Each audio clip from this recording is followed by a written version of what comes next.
Hello everyone! Welcome back to my channel, Dabder Vlogs. Sa video kong ito, ngayon, ay may ituturo akong tips na kung paano nyo i-remove ang mga nag-pop up na ads sa inyong mobile phone. Hey, take a look at me, I got eyes on you. I see every move you make. So, ito yung updated version sa taong 2024. Since last 3 months ago, na-upload kong video din sa pagtanggal ng mga ads sa inyong cellphone. At alam ko, karamihan sa atin, ito ang nagiging problema. Lalo na ngayon, dami ang gumagawa ng Reels, IG, at TikTok.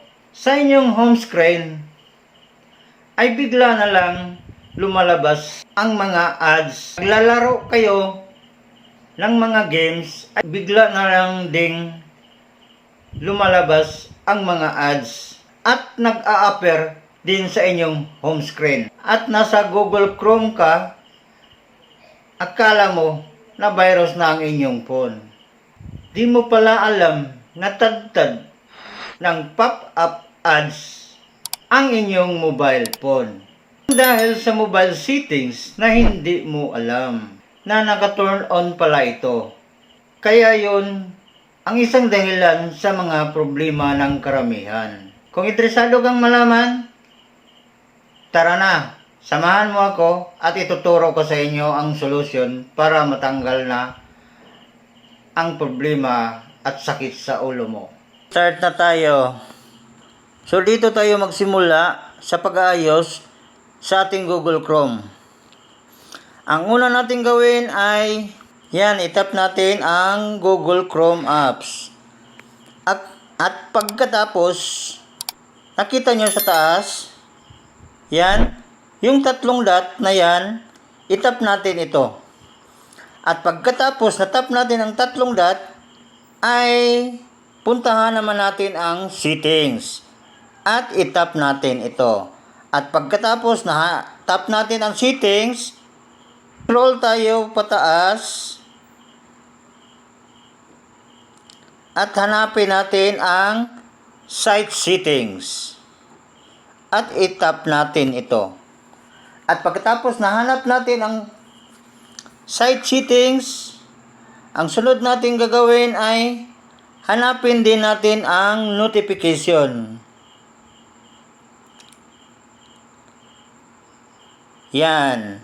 Itap natin ito.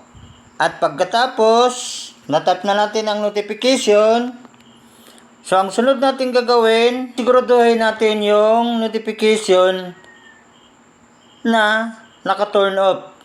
Katulad sa akin, tino-turn off ko na yan kasi ayaw ko ng daming notification na ma-receive yung mobile phone ko. At saka, itap na natin ito, back na tayo. Ang sunod natin hanapin naman ay itong, ang sunod naman natin hanapin, scroll tayo pataas at hanapin natin ang pop-up and redirect. At pagkatapos, itap natin ito. So nakita nyo, ang pop-up and redirect ay sa akin, naka-automatic off kasi in-off ko na yan. Pag sa inyo hindi pa na-off, kailangan nyo yan i-turn off para hindi na kayo makareceive ng mga pop-up and redirect na mga notification na mga ads. So after that, ang sunod natin gagawin ay hanapin natin ang intrusive.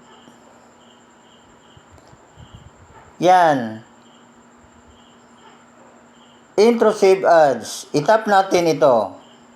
At pagkatapos, ang lumabas, makikita nyo, intrusive ads ay naka-automatic turn off sa akin. So, sa inyo, kapag hindi pa na-turn off, kailangan nyo yung i-turn off. Itong intrusive ads na ito, alam ko, isa ito sa pinaka-aggressive na ads na pwede nyo ma-encounter. So, kailangan yung i-turn off yan. Katulad sa akin, tin-turn off ko na kasi yan, automatic.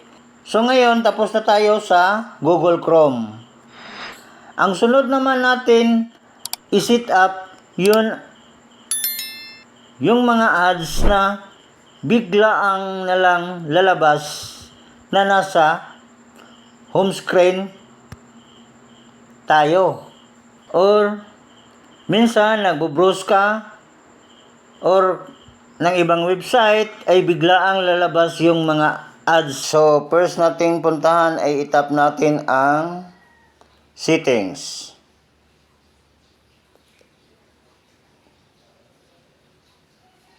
Yan. At sunod nating itap ay itong Google. Yan. At pagkatapos, ang sunod naman nating itap ay itong profile icon. At pagkatapos na itap na yung profile, itap din natin ang Google account. At pagkatapos na tap ng Google account, itap natin ang data and privacy. At pagkatapos na tap ng data and privacy, scroll tayo pataas, hanapin natin ang personalized ads. Now, dito, personalized ads. Nakalagay dito, you can choose whether the ads you see on Google service and partner sites are personalized. My Ad Center. So, dito sa baba ng My Ad Center, itap natin ito. Ang personalized ads on Google. At ngayon, nakita natin dito sa itaas, personalized ads. Sa akin, automatic naka-off kasi ino-off ko na kasi ito. Kasi ayaw ko ng may biglaang ads na lumabas at makontrol ko na yung mga ads na lumabas sa akin. Dito kasi sa personalized ads you can control. Ang pag-set up natin ngayon sa ating phone ay hindi ibig sabihin na tuluyan na mawala ang mga ads na lumabas at nag-pop up sa ating cellphone. Reminders ko lang sa atin, hindi ibig sabihin kapag tinurn off na natin itong personalized ads ay wala nang lalabas na ads. Ang sa atin lang dito ay mabawasan ang lalabas na mga ads sa ating cellphone. Kasi hindi na nila masyadong madetect ang activity natin. Kasi na-turn off na natin yung mga parang sensor na detection sa ating mga ginagawa. Ang last topic natin ay itong DNS method. Ito kasi ang karamihan na mga ginagamit sa mga YouTuber. At pinakita ko rin ito sa ibang video ko sa na-upload ko na sa YouTube. At sa mga hindi pa nakaalam, ay share ko ito sa inyo. Ay punta tayo sa settings. Itap natin ang settings at hanapin natin ang connection. Sa ibang cellphone ay connection. Sa akin ay more connection. Itap natin ito. At pagkatapos, dito na tayo sa more connection.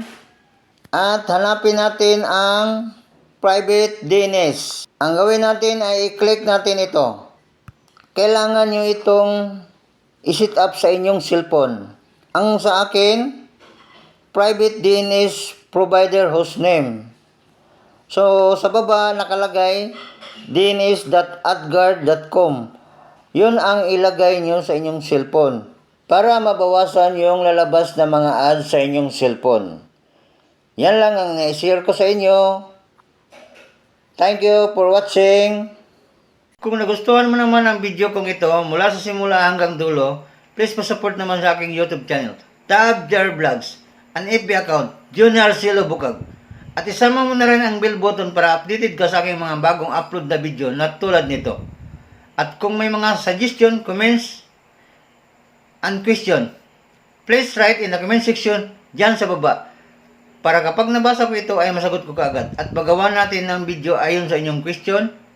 Maraming salamat sa inyong lahat. Once again, thank you for your time and effort to watch the video until the end. Have a nice day to all. God bless you always. This is how legends are made. A special shout out to my newest subscriber. Shout out to Kintoy Gaming 6570.